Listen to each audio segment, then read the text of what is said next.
विश्व प्रसिद्ध बस्तर दशहरा पर्व की शुरुआत हो चुकी है। 75 दिनों तक मनाए जाने वाले इस पर्व की 3 अद्भुत रस्में निभाई जा चुकी हैं। यह परंपरा पिछले 600 सालों से चली आ रही है। तो लगातार विश्व प्रसिद्ध मेला जो है उसकी शुरुआत हो चुकी है। ये पर्व है जिसमें 3 अद्भुत रस्मों को निभाया जाता है। बता दें कि 75 दिनों तक ये मनाया जाता है। दशहरे पर्व की शुरुआत के साथ आगाज हुआ है। 600 सालों से परंपरा चली आ रही है।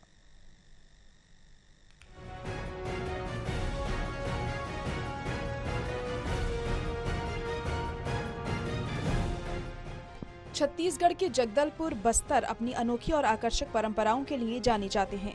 बस्तर दशहरा का आरंभ देवी की अनुमति के बाद हो गया है। दशहरा पर्व आरंभ करने की अनुमति लेने की ये परंपरा भी अपने आप में अनूठी है।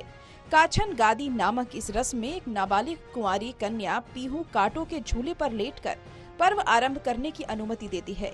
करीब 600 सालों से चली आ रही इस परंपरा की मान्यता अनुसार कांटों के झूले पर लेटी कन्या के अंदर साक्षात देवी आकर पर्व मनाने की अनुमति देती हैं। हमारे शास्त्रों में भी नहीं है। तो ये परंपरा प्रभु की बनाई हुई है कि उनकी पूजा करके, उनकी आराधना करके हम उनका आशीर्वाद लेते हैं कि आने वाले समय बस्तर दशहरा और साथ साथ जितने हमारे रीति रिवाज है, चाहे वो कलशस्थापना, रथ की परिक्रमा, चाहे जितने बस्तर दशहरा के कार्यक्रम है, उसे यथावत हम बताते जाए। उनका आशीर्वाद के स्वरूप में उन्होंने माला दिया और साथ साथ कांचन और रैला माता दोनों माला के स्वरूप में आशीर्वाद देती है और ये परंपरा 600 वर्ष से चली आ रही है। बस्तर का महापर्व दशहरा बिना किसी बाधा के संपन्न हो, इस मन्नत और आशीर्वाद के लिए काछन देवी की पूजा होती है। काछन देवी के रूप में एक परिवार की कुंवारी कन्या पीहू ने बस्तर राज परिवार को दशहरा पर्व आरंभ करने की अनुमति दी।